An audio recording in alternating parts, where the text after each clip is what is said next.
My great pleasure to introduce the next speaker, Davide Spriano, and he will talk about curtains, walls, and stable cylinders. Thank you very much. Thank you for being here. I turned off these lights accidentally, and I wanted to turn them on, and I am having issues. But great. I wanted to thank the organizers for, as Anna just said, for organizing these excellent 2 weeks, and also for organizing this semester. We just saw the beginning, but if this is going to be indication, it's going to be really, really good. I had a great time here in Cambridge, and I will be in the next couple of months. I will still have in the next couple of months, I'm sure. So thank you all for being here. And today I want to talk about curtain, walls, and stable cylinder. Okay, so here's the plan. So there are things called Katsir cube complexes, which hopefully many of us know and love. And they are very good for many reasons. One of the reasons is that they have something called hyperplane, which are combinatorial objects that are extremely powerful. And really, there is a bijection, a correspondence between hyperplane and a space with walls. So now, I hope you can see my colors. Well, if not, I don't know what I can do about it. But I'm using for this general idea that black things are cube complexes, blue things are non-cubical idea of what's going on, and red things are the formalism. Somehow, there is going to be a little bit of a parallel between what you think is actually happened and what the formalism that says what is happening. So I'll try to maybe make it clear with the colors. I don't know if I will succeed. Right, so there are hyperplanes. So the idea with hyperplanes is that really you can say a lot of the things about the cube complex, about the structure with walls, about the walls. And this gives us to this is generalized by Petit and Zaloom by taking this notion of space with walls and somehow extend it beyond Sagir's construction. And the motivation to, let's say, to introduce this notion of dualizable system, the sort of like first application in which this more general setting works is the setting of Katsir spaces, which is chronologically the first of those papers, which was written by, I repeated myself, and Abdul Zaloom. And this is the first theorem I want to talk about today, is this one. So I want to talk about three things today. One is dualizable system, one is this theorem, and then another thing. Ah, is it too small? Ah, well, I will read it. Anyway, is it this too small? No, this is fine. This is fine. Okay. So what does this theorem say? The theorem, essentially what the theorem says is if you have a Katsir space, then you can associate to it hey, let's do this. No, this is bad. I wanted the lights on. Anyway, you can associate to it a new space which acts very much like curve graph of the mapping class group, like the curve graph of the mapping class group. So what it says is that suppose that you have a group acting on a Katsir space, then there exists a new metric D on the Katsir space, such that when I look at the Katsir space with the new metric, this is a hyperbolic space, and the identity map, so I'm just changing the metric, so the identity map is a 1-1 Lifshitz map. So you're collapsing. The new metric is smaller. The group acts on this new hyperbolic space by isometries, and then if you have a geodesic in the original space that is contracting, this is if and only if a geodesic in the original space is contracting, if and only if the image of the geodesic in this new metric is a parametrized quasi-geodesic. So I keep the same parameterization, I change the metric and I get a quasi-geodesic. This is if and only if you are contracting. So this is morally telling you that these new hyperbolic spaces sees all the contracting direction and nothing more. And then moreover, if the action of the group is geometric, which is what you usually expect, so proper and compact, where the new hyperbolic space is unbounded, if and only if the group has a rank 1 element, if and only if the asymptotic cone of G is a cut point. So you have a dichotomy that either you have no cut points in the asymptotic cone or you have a rank 1 element. If you take a single element of the group is rank 1, if and only if it acts loxodromically on this hyperbolic space, if and only if it acts WPD on this hyperbolic space, if and only if it acts WPD on any hyperbolic space. So this space detects WPD action If you are WPD somewhere, you must be WPD on this space. If your group is not virtually free, then the isometry group of X is the isometry group of this hyperbolic space with the new metric. There is the identity map. So on isometry, like I can really say that the group are the same because those two is the same set with different metric. And finally, the Gromov boundary of this hyperbolic space is either empty or it is a G-invariant subspace of the visual boundary of the Cat0 space. Okay, so this is really what everything I want to say about this theorem. I'm sorry you cannot read it. I just wanted to leave it there. And this was like going to be one of the motivations. So this sort of technology allows us to prove what is, I think, a very nice gadget is attached to a hyperbolic space. Okay, but this is not the end of the story. The end of the story comes from a theorem of Lazarovic-Saghiv that say that if you have a hyperbolic cubical group, then it admits globally stable cylinder. I will tell you what this means in a second. Davide, what are your assumptions about the action? So what kind of action? It's an action by isometry. Just that's all. Yeah, but then for the first three, essentially tell you nothing about the action. They just say that it's still an action by isometry. So, and then for the last four, I'm asking this is a geometric action. Okay, if you're starting with Z2 acting on the band, what is the other metric? So it's got no rank 1 element. Exactly, it's bounded. This space is unbounded if and only if your element is a rank 1 element. So since it 2 has no rank 1 elements, this space is just going to be, well, coarsely a point, like a space of diameter 2 or something like that. But the space is here actually just putting a different metric, right? Yeah. Well, you could put the discrete metric on it, right? And then it would be bounded. Yeah. Somehow only the rank 1 directions. Yeah, only the rank 1 direction. So I will try really to get this on again, but anyway, I'm failing. Let me do this. Okay, great. Okay, so this is the theorem, but really what I want to talk about. So this is the other end result that I want to talk about is theorem B, which now I'm writing very large, which is due by the same three people. So Harry, myself, and Abdul. And it says the following: suppose that G is a residually finite hyperbolic group, and then the conclusion is that G admits globally stable cylinder.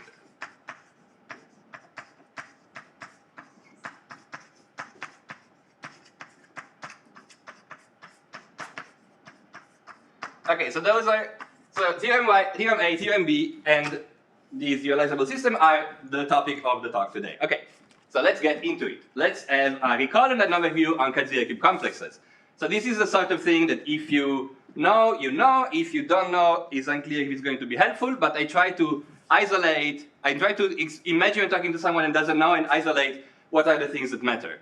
So if I just say a cube complex, forgetting about Cat0, I'm taking cubes, so I'm taking the real, like 0, 1 to the n with the normal Euclidean metric, and I glue them along surjective isometries on two faces. So surjective means that the image of a face must surject onto the other face. This is in the interior. It must be an isometry, so I cannot put two interval of length 1 onto an interval of length 1, and they must map on two faces. I cannot put these, I don't know what, maybe those two are the same example, really.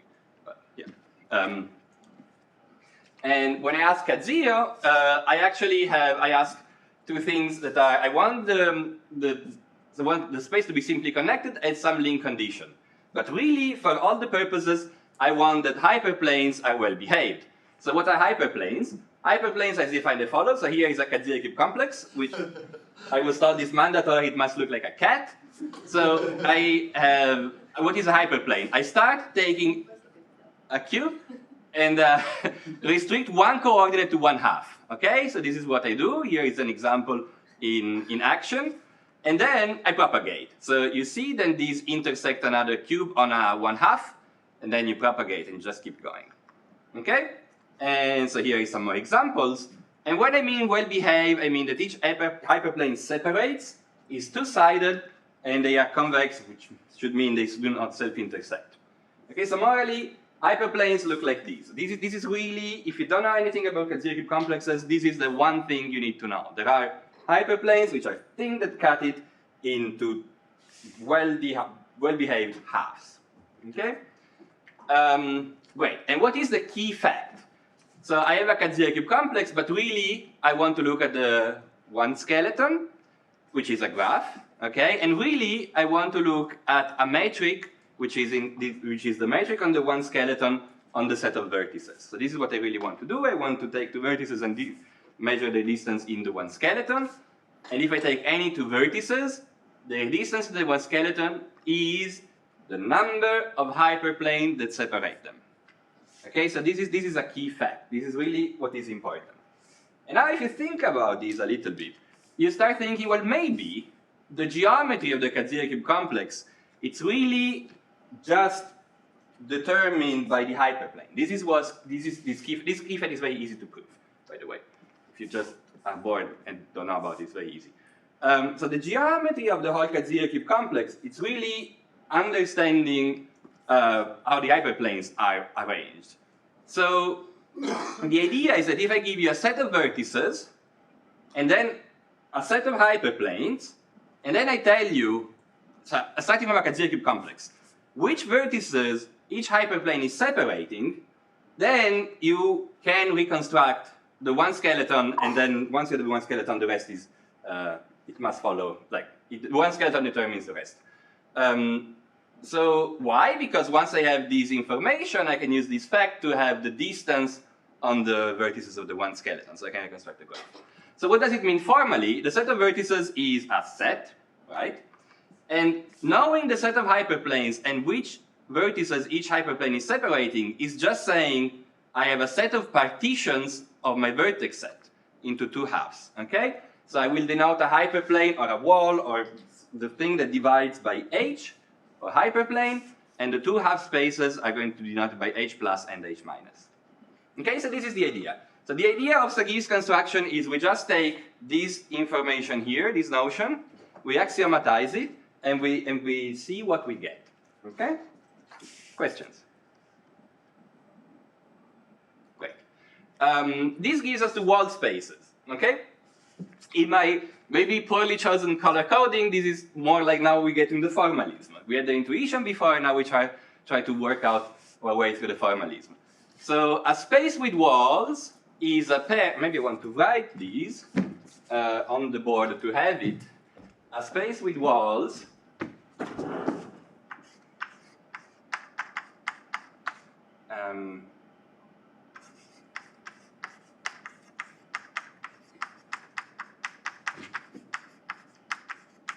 what is nothing but a set X, this is just a set, and then we have a set of bipartition W, so some H in W is of the form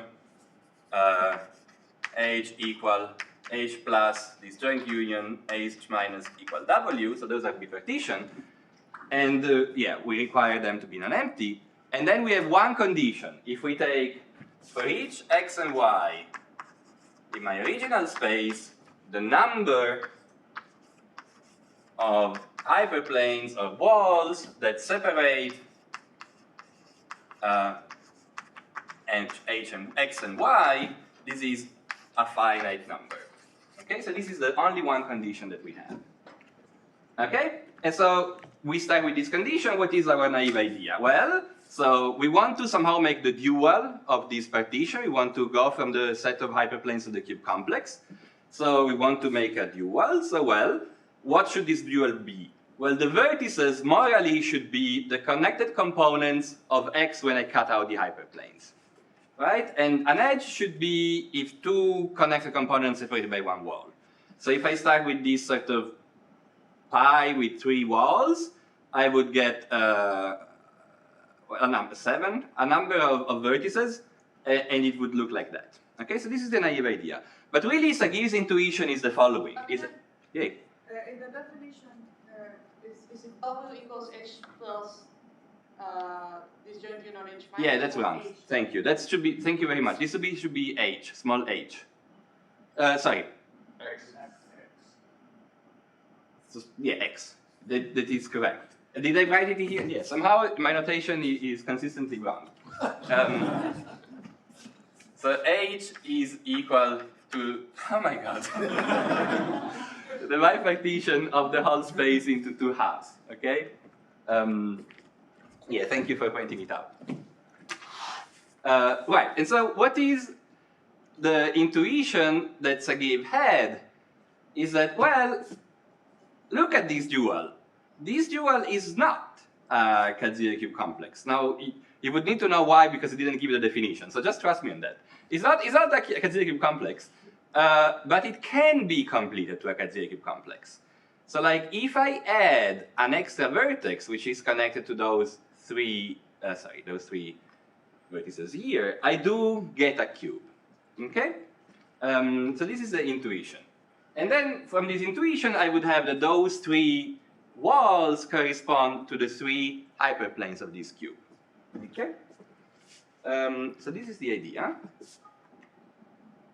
And now let me make these formal.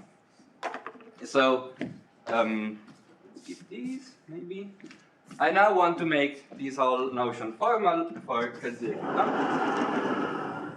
So, we want to somehow have what is on the left is what intuitively we want, and what is on the right is the sort of mathematical proper definition that makes the construction work. So a region between walls. Instead of thinking of region between walls, we want to talk about something called ultrafilters. So an ultrafilter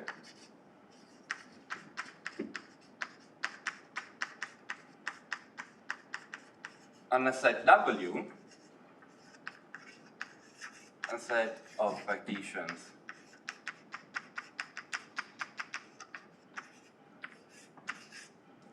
is I had the formulation proper so I don't get my word tangled. I really wanted to write this. I wanted to write it as is a choice. An ultrafilter phi. An ultrafilter phi is a choice that phi of H, so H is one of my partition. I want to say that this is either H plus or H minus. Okay, so it is very simple, and it is essentially for each hyperplane you choose a half. This is what an ultrafilter says, such that if you have H and K walls, they are walls, I require that phi of H intersects phi of K. So I just require, I want to say consistent orientation. And what consistent means, it means that if I orient any two of those, any two walls, if I orient them, they will not intersect. Okay? Maybe let's go back to this example. Actually, no, let's go back to the example in a second. And then we want to say that some of those ultrafilters come from the original space. So some of those ultrafilters, as you say here, there is one extra, and then there are some that are naturally one of the regions of your original space. So this is telling us the following. How do I want to phrase these? I just want to say for some point x in x, define phi of x to be as phi of x of any hyperplane is going to be the half space that contains x.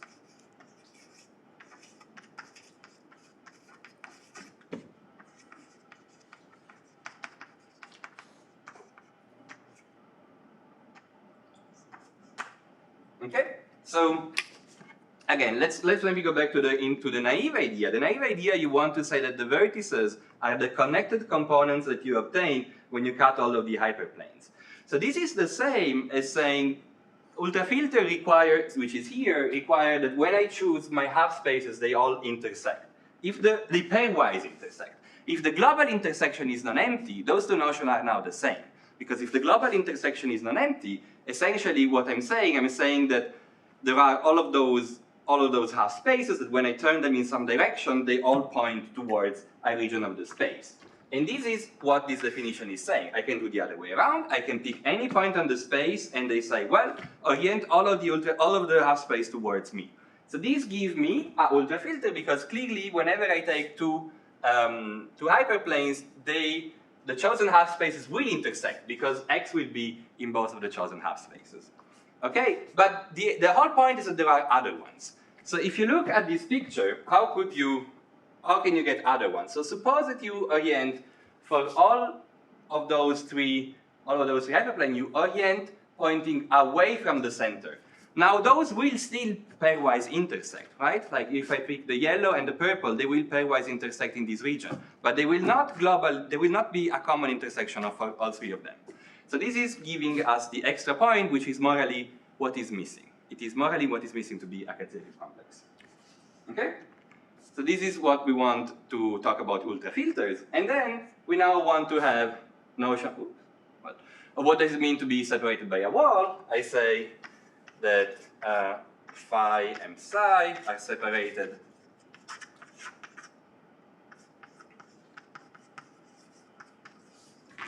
by some h if, any guesses? Phi of h and psi of h are different. Okay? So if we think of phi of psi to be just a fancy word for a point, well, a hyperplane is separating 2 points if when I start from this hyperplane, I want to go towards the first point, towards the other point, I go to 2 different ways. This is what this is saying. Okay? Oh, sorry, I was supposed to go forward. Yes. So this is saying there are ultrafilters. It's saying there is a map that goes from the space to the set of ultrafilters to a point associated with the ultrafilter that points everything towards there. We say that 2 are separated by a wall if this is happening. We now can define a distance. And I will define it in this kind of funny way. I define the distance over the whole set of wall between 2 ultrafilters.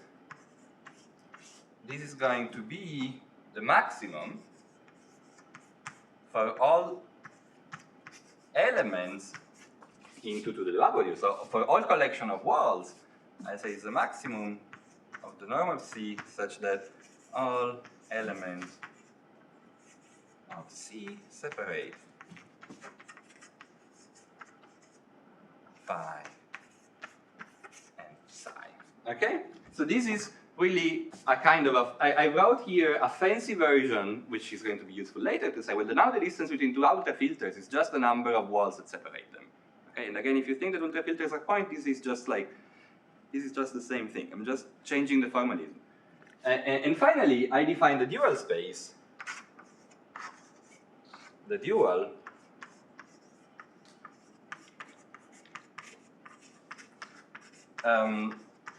is now defined to be a set with, like, a metric space with basic set. So it's the set. I take all ultrafilter such that the distance between one of my ultrafilters and an ultrafilter that comes from the space, so from here, is finite. Okay, this is a technical reason. It's not very important to maybe know why, but for some x.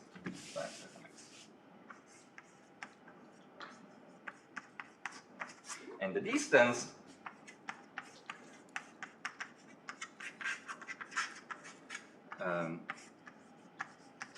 count the number of hyperplanes separating each ultrafilter. Okay? And the theorem is that if you now take this dual space, you get a Katzev complex. So you start from any space with walls, which is just literally, there is only one condition. And the one condition is that the number of walls separating any 2 points is finite. And then you do this sort of formal definition of ultrafilters, which is allowing you to put in the points that are not part of the space, but you would still like to talk about. This is you do formally through ultrafilter. You have a notion of being separated by a wall. This gives you a distance. Then this lets you make a metric space. And the theorem, so this theorem was first done by Sagiv, kind of implicitly, and then kind of independently, Chatterjee, Niblo, and Nika wrote this construction much more explicitly down. And this is a Kadzielewicz complex. Okay, so this is the Sagiv construction. Questions? Great. Okay, and a word of warning. The issue with this construction is that I start with a space with walls, and I do this sort of dual space, but the image of my original space might be very diagonal in it, can be very small.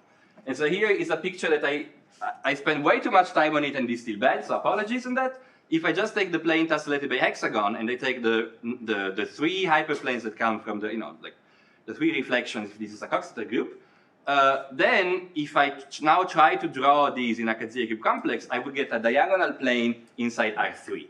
So although this is two-dimensional, the dual is three-dimensional, so the dual might be much bigger.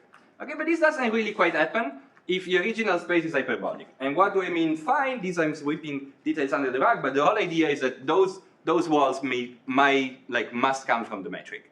Like, the walls are just defined on a set. If these walls somehow have to do with the metric of the hyperbolic space, then you get the dual space is kind of okay, kind of. And I'm putting so many details under the rug here, just as a moral thing. Okay, good. Now I would like to go beyond Sagiv's construction. So we have our space with walls, and this is the only condition that we have. So now let's try to do walls in cat-zero spaces. Okay? So what is a cat-zero space? A cat-zero space is a metric space that has some property. For what we care is that it has unique geodesics, and if you take any geodesic, there is a well-defined closest point projection from the space to the geodesic. So that is to say, if you take any point outside, there exists a unique point on the geodesic that is closest to it. Okay, this is essentially the only thing we need, and maybe that the map is distance on increasing. And what's the naive way of defining walls? Well, take any geodesic, take a point in the interior, and define the walls to be the pre-image of those two intervals, where I pick one open and one closed, and it doesn't matter which one you do. Right, so this is the most naive idea. You know that you can project on a geodesic, so you pick a point, and then there is what is on the left-hand side and what is on the right-hand side. And this splits your space in two. Right, but the problem with this is that if I try to use the distance that comes from the naive walls using this construction with the limited here, the distance between any two points is infinite, because I can just put infinitely many walls between any two points. Just because the geodesic between any two points is incountably many points. Right, so how do we fix that? Well, the idea is something called curtains. So let's start from the idea, like the geometric idea, and then we will try to describe it in this sort of setting. So a curtains is the pre-image. Instead of taking a point, I take a proper unit subinterval of the geodesic. So the picture is I have the geodesic, I take an interval of length 1, and then I take the pre-image, everything that is that projects into there. And now if I define the distance with respect to the curtains between 2 points, and I define it to be the distance between 2 points is the size of the maximal set of disjoint curtains that separate x and 1, and then there is a +1 for technical reason, you should not think about that, then this works. Suddenly I get a finite number. So let's take an example. In R2, the curtains are very well behaved. They are just like vertical strips that are orthogonal to a given geodesic. And now if I take any 2 points, how many vertical strips of width 1 can I fix between them such that they are all disjoint? Well, essentially, I get up to an error of 1, I get as many as the original distance. Okay, there might be an error of 1 because you need to say words such as floor, etc. But morally, I am just getting back the original distance. So P gamma is just the projection. The closest point projection is the closest point projection, and so this is a curtain. Is you fix a segment in the interior of a geodesic, and I take all of the points that project exactly to that segment. Closest point project. Right. So we did a lot of work. We introduced a lot of terminology. And we got a distance that is essentially exactly the same as the one we started with. So why did we bother to do all of that? So what's the advantage of doing all of this formal stuff and getting the same distance? Well, we got two things. We got that now we have a notion of walls. Now we can start doing cubical arguments for cat-zero spaces, but also now we have a setup for a more general dual construction. So this is going to motivate us to tweak this construction into a more general setting that is going to be very useful. Okay? There's a mistake. This was not supposed to be visible, but whatever. So how do we formally, okay, we formally now want to do that. We formally want to use this setting, so the setting of walls, a setting of ultrafilter. We want to formally use this setting to make sense of this, to make sense of suddenly we are measuring curtains. The curtains are thick, so you can only fit finitely many curtains between 2 points. And we use this thickness to get around the fact that you have infinitely many walls. Okay, so this is our setting. We start with a cat-zero space, and as a set of walls, we want to take all walls that come from the image of a single point, because those are walls. Curtains are not walls. Curtains are thick. Those are walls. Those are good. And again, what is the distance of curtains? We say is the size of the maximal of a maximal set of these joint curtains separating x and y. And again, if I do just walls, I get infinitely many. But what is the idea? Maybe I look only at walls that are far away. Okay? I don't now look at all the walls that can fit between x and y. I know that there is a meaningful notion that comes from curtains. Why don't I just artificially impose some walls between them? Okay? And so formally, we are going to define, instead of taking the set of all walls, we take a subset of w of 2 to the w. This is defined as follows. So an element in this subset is a set of walls coming from these joint curtains. So we just do the obvious thing. We want to use this notion, but we want to use the wall formalism. So we just hit it and say, well, you are now only allowed to pick a sequence of walls that come from the construction you know it works. So formally, so now the distance in the curtains is the same. It can be written as the maximum for a subset in this set of allowable subsets of the size of C such that C separates x from y. Okay, I know that this is a little bit, you need to get your head wrapped around the fact that C is a set of subsets. So an element of C is a collection of walls. This is the key point. And then we say, yeah, the distance is the size of a maximal set in C that separates 2 points. Okay? So now I have a little bit of time. So this is good. So let's change these. Instead of looking at a space with walls, I say definition, a dualizable system. And this definition, as I was saying, this formalism is due to Petit and Zalum. So this is definition, and essentially all of these way of generalizing the curtain construction to a more abstract setting is due to them. We say that dualizable system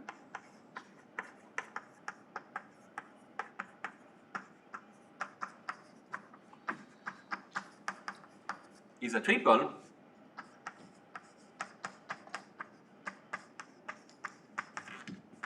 x w c such that well, C is now a set of walls, and now we need to replace this notion that 2 points are separated by finitely many walls, such that for every 2 points x and y in X,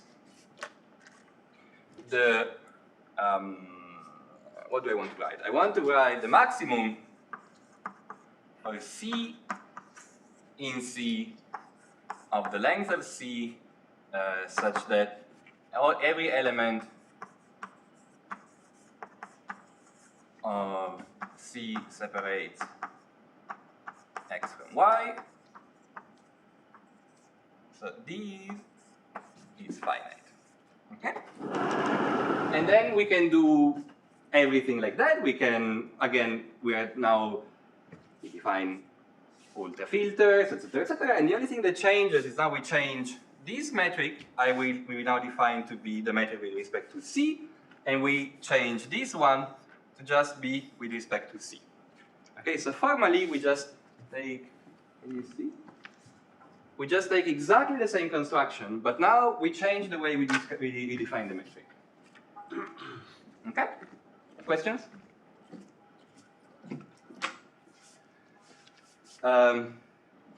Yes.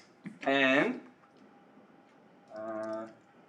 okay, so this is the setting we want to do, and now this is the setting. This is really what allows us to do all of this game, to suddenly be able to use all of the technique, all of the technology from the Sagif construction from hyperplanes, but in a more general setting.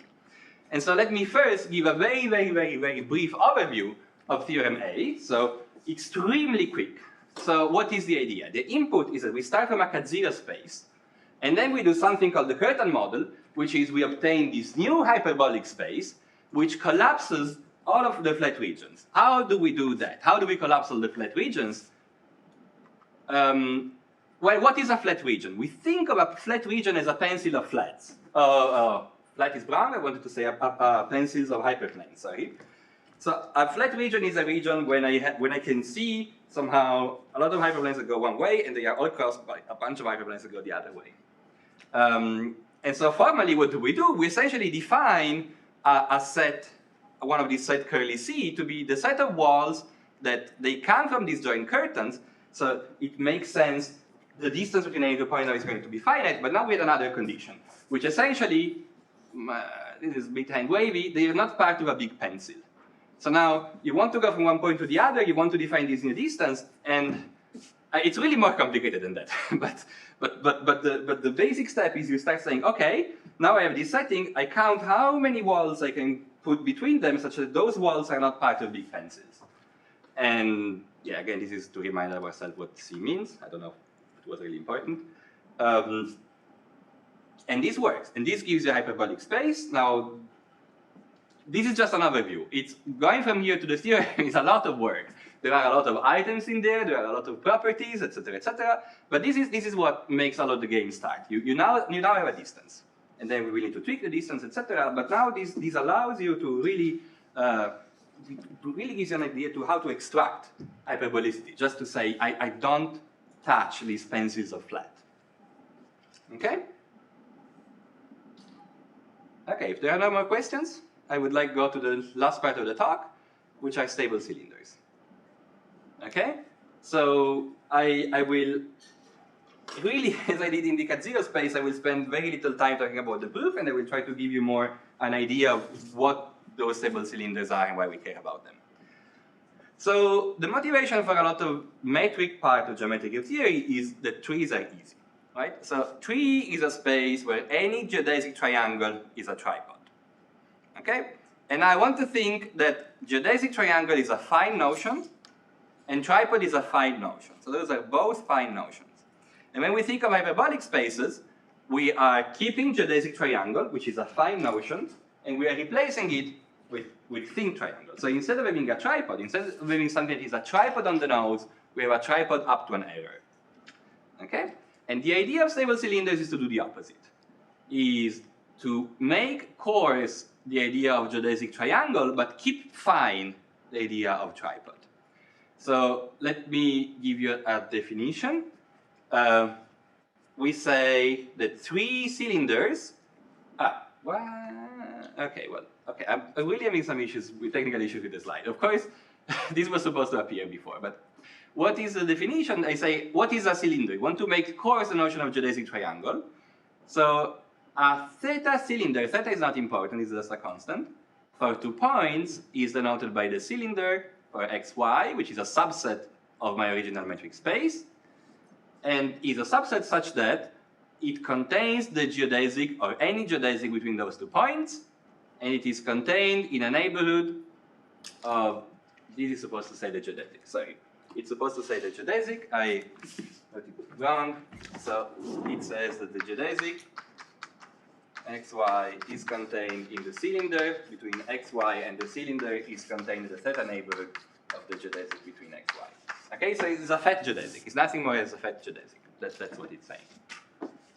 Okay, and then we say that three cylinders form a fat tripod if, well, you want to say that this happens, right? Like a tripod of cylinders. So you say that for all permutation of the three cylinders, the cylinders of AB minus the cylinder of CA is equal to the cylinder of BDC minus the cylinder of CA. So what does it mean? Here I'm saying the cylinder of AB minus the cylinder of CA, so this is the green part, is equal to the cylinder of BC minus the cylinder of CA. So I'm saying that the cylinder AB and the cylinder BC agree on this part. This is really what a tripod should be, right? Like if you try to make, this is the definition of what a tripod should be for fat geodesics. And again, this is exact, this is equal, there is no error. That's the whole point. This is a fine notion. And we are paying the price of not having geodesics anymore. Okay, so this is what it means to make a fat tripod. And then we say that a group G admits globally stable cylinders if whenever you take 2 points, you can find a theta cylinder, theta must be uniform among the whole group, such that the cylinder is reversible, so that the cylinder for xy is the cylinder of yx. This notion should be equivariant, so the cylinder G of the cylinder between xy is the cylinder of gxgy. But really the key point is that there exists two numbers such that whenever I take 3 points, there exists a finite number of balls of radius r, so those are the two numbers, the number of balls and the radius of the balls, those are bj, such that those three form a fat tripod outside of the balls. Okay, this is slightly hand-wavy, this definition, because it doesn't matter, but hopefully you understand what it means. It means that if I take those three, usually the definition is given in a, I think, much more complicated way. I think it's much more intuitive. Is you take 3 points, x, y, and z, and a part of those blue balls, really I have the picture I had before. And the number and the radius of the balls is uniform. It doesn't matter how far the points x, y, and z are. Okay? So this is what you say when a group admits globally stable cylinder. And what do I mean with a group? Well, of course, this should be a notion of a metric space, but it's not very hard to see that if you have a nice enough map between two metric space, which is G-equivariant, then you can just pull stable cylinders across. So this is a well notion for the group. And just a remark, having globally stable cylinders implying being hyperbolic. This is a stronger notion, so we are definitely asking whether a group has globally stable cylinder. We are only thinking about hyperbolic groups. Okay, we cannot possibly think of anything more general. Other questions?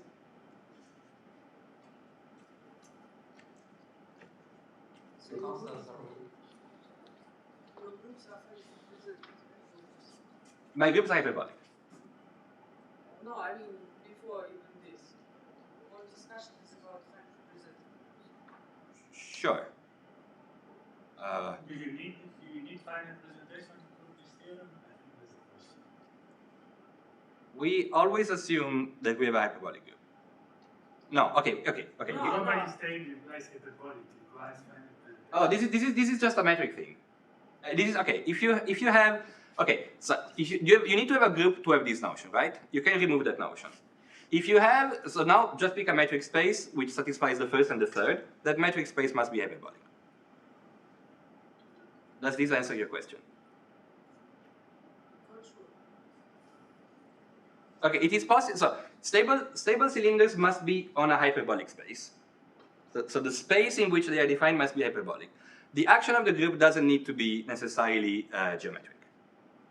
So for instance, one of the theorems that we prove is that if you look at the curve graph and you look at the action of the curve graph by the mapping class group, there are stable cylinders on the curve graph that are stable, which satisfy this condition with respect to the action of the mapping class group. So all groups you are considering actions of, are they finite represented? In practice, yes, but So this is an equivalent version of boundary geometric hyperbolism. It's a much stronger version than that, but yeah. But it's, I mean, it's an equivalent process Yeah. with an action. So you have to have a velocity a posteriori that kind of representativity also a posteriori. But hyperbolicity refers to the space, not the group. Yeah, the hyperbolicity refers to the space of the group. Maybe this is the key point. Because for the moment you didn't have. So I mean, sure, like F infinity has a globally stable cylinder with respect to the right generating set, right? So, yeah.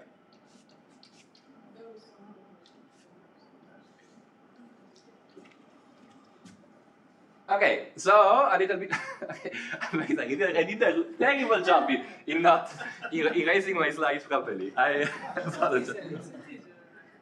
Yeah, it's a teaser. History or motivation. So where do they come from? They were introduced by Rips and Sellers in '95. They wrote a paper in which they were interested in understanding equations on hyperbolic groups. And really, the point is that if you have stable cylinders, then you can upgrade them to canonical representatives. So you can have now paths between 2 points, such that if I take any 3 points and I look at the path, I have the same picture. But now there's a path. So the path between x and y, up to finitely many balls, agree, like, let's say the path from x and y until the median point, up to finitely many balls, agree with the path from x and z up to the median point. Okay? So you can get some sort of like combing, let's say, yeah, let's say by combing, why not? But much better, because you have these finitely many balls in which bad stuff might be happening, but apart of that, you really are very, very close. Okay, and again, and what they ask is that do torsion-free hyperbolic groups admit globally stable cylinders? Okay, so this is what they asked. So they proved that, I think, C prime 1/8 small cancellation group admit globally stable cylinder. Is that right? Yes, I got the number correctly. So they proved that C prime 1/8 small cancellation group admit globally stable cylinder, but hyperbolic group is a much larger class. And again, what? Finitely present. Right. Yes. Yes. Yes. Because they would imply that the Cayley graph is hyperbolic, right? So you can consider infinitely present this small cancellation. Yes, but having globally stable cylinder implies that the Cayley graph is hyperbolic. If you put it on the side, here we go. So they were used, and now I put on comma, and inverted commas, to prove, because this is kind of the story. Like globally stable cylinder were unknown for a very long time. We didn't really know what they had them. And so what happened is that people wanted to use them, couldn't, and then came up with very clever ways to go around it. So Rips and Sellers used globally stable cylinder to solve equations in torsion-free hyperbolic group, although they didn't manage to show that you have globally stable cylinder. You show that somehow there is a very clever pigeonhole argument such that if you have a finite set of equations, then although you don't have the property on the nose, you have the property if you restrict to some finite set which is not uniform but depends on the equation. So the key idea is that I can say more words if you want, but the key idea is that people wanted to have them to prove those things but didn't, and so they needed to make much harder proof.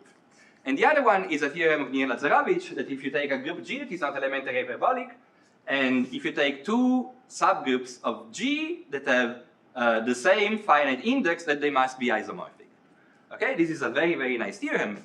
And again, he proved it using globally stable cylinders, and this is what motivated him and Nier and Miha to prove that hyperbolic cubical groups have globally stable cylinder.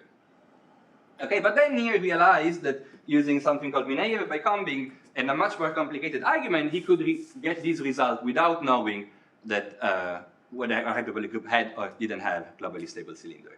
But again, so this is kind of the theme. They seem to be giving you a very, very good way to prove things.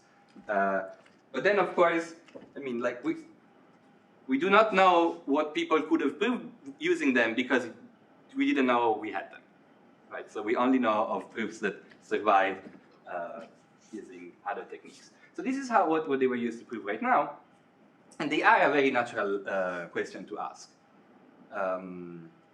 Okay, are there questions? So am I supposed to finish now?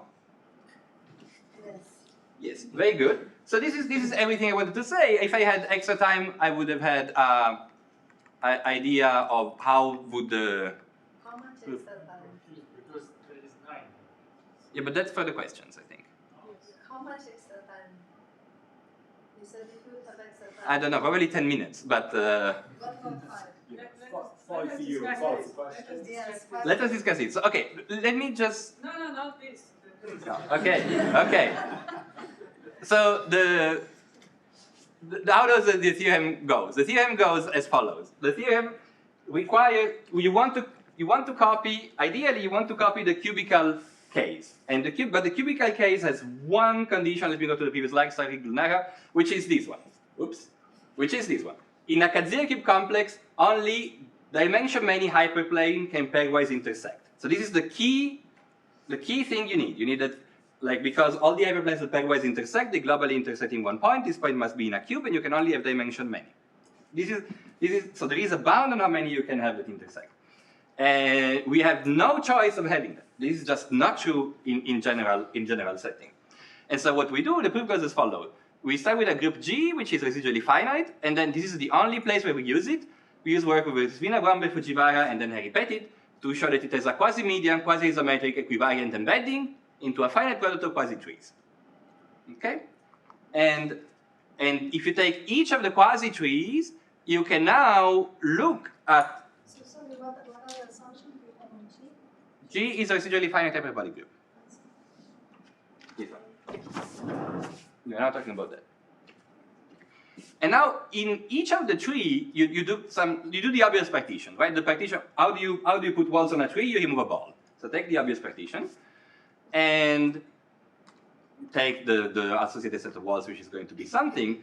But now, what is the idea? The key idea that if you look at a single tree, and if you take walls that are far enough, so walls that are coming from balls that are far enough, then in that tree, you cannot have a third wall that crosses both. So it is not as strong as saying that you cannot, like, you have a bound of the number of pairwise intersecting walls. But if you take a set of 2, how many walls can I draw in here that intersects both of them? So intersect meaning that it has an empty intersection with this half space and that one, and this half space and that one. Like,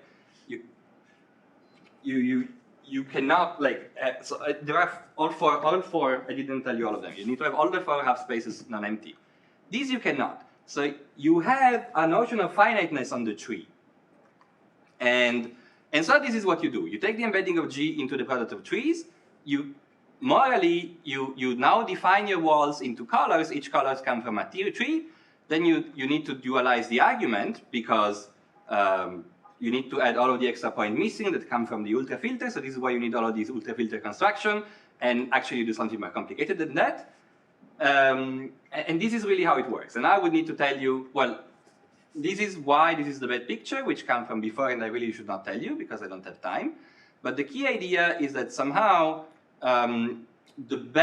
each bad spot is associated to a color, and you have only finitely many colors, so you can only have finitely many bad spots.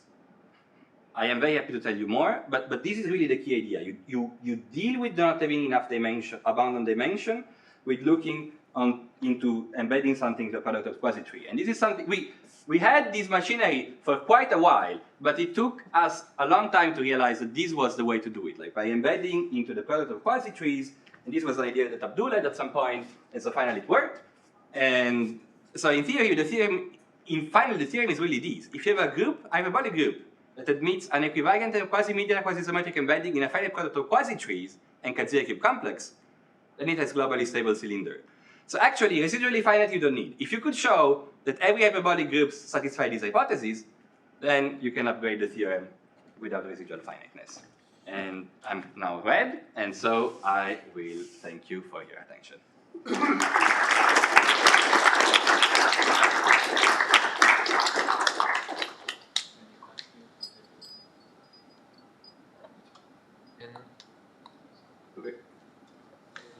In one of the slides, you mentioned that your theorem A, so with the new metric, you collapse the flats. Mm-hmm.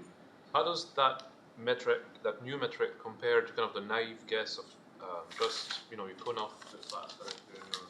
So the problems are 2. What essentially, what does it mean to flats?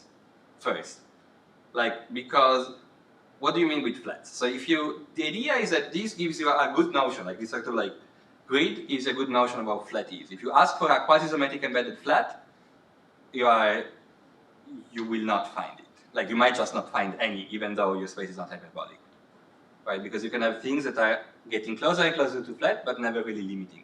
But by having these sort of walls, this allows you to deal with that case because it's more flexible. And then what you really do, you don't quotient the whole flat. You quotient out larger and larger and larger balls, and so you need to do a clever limiting argument. If you just do it naively, you just quotient out larger and larger balls, you probably end up with just about a point. And so somehow, With just maybe you end up with just a point, or like something not very interesting. And so somehow, the key point is an average process. You actually look at infinitely many metrics, one for each threshold that you collapse things, and then you take an average over all those metrics, and then you get the final result. Big? So, what are the cylinders? So, how do you find the cylinders from this? Right. The way you define the cylinders, this is I will tell you for cubical cubes because it's easier. This is how Nir and Michal define them. You just say, you say the hyperplane is far from x and y. If you look at the number that of hyperplanes that intersect h and separate x and y, so here is the picture, this is small. So this means that the gate of the hyperplane onto the interval between x and y is small. And so you don't want hyperplanes that are too close to the interval, and now you take the intersection of the half space that contain x and y for all of them, and this works. And you do the analog for our setting.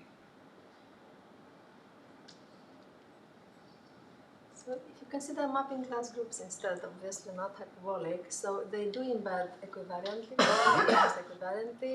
and I mean, you have all the assumptions. Could you get something where obviously instead of cylinders you'd have thickenings, I don't know. So we can get stable cylinders on the curve graph. On the curve graph we can get stable cylinders. So that we did is written up. So is on that paper.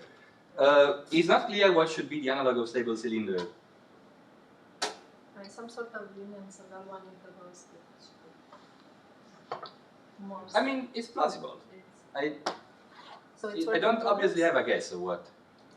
Because I mean, so if you just allow the cylinder to just be very large around the points, well, maybe that works. And then if you have that condition, you can require the tripod.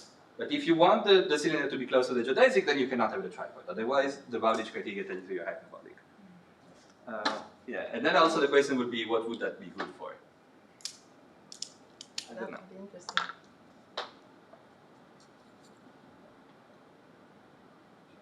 How close is this to like the tight geodesic? It's really, it has this kind of just picking walls like far away from the two endpoints. It has like a close, feels very close to like the tight geodesics construction of Bowditch, where you know that if you have a geodesic in the curve graph, then then if you look at points in the middle, even though there are infinitely many geodesics between 2 points in the curve graph, they only go through finitely many points. I think it is actually maybe morally close, because the way you go from cylinders to canonical representatives is you do something like that. Like you have the cylinder, then you slice the cylinder at regular intervals, and then somehow you have these sort of slice, and then you connect between those slices. So this is how, and the point is that there is a crazy way to make it such that it actually works, that you can go from cylinders, and this seems that maybe those two things are related, but it's not obvious to me if it is. Like, there is no obvious relation. You see what I mean? Maybe morally something similar is happening. Do you have any more input?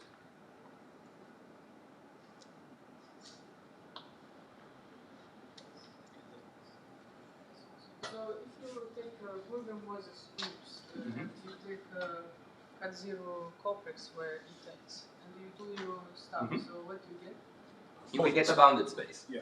Bounded. Yeah, because they embed into, they Product quasi-isometrically they are product of tree, and so that they have no Well, they have no cut point in the asymptotic cones, for instance, so the space is bounded. And then if the space is bounded, it's uniformly bounded. It's like the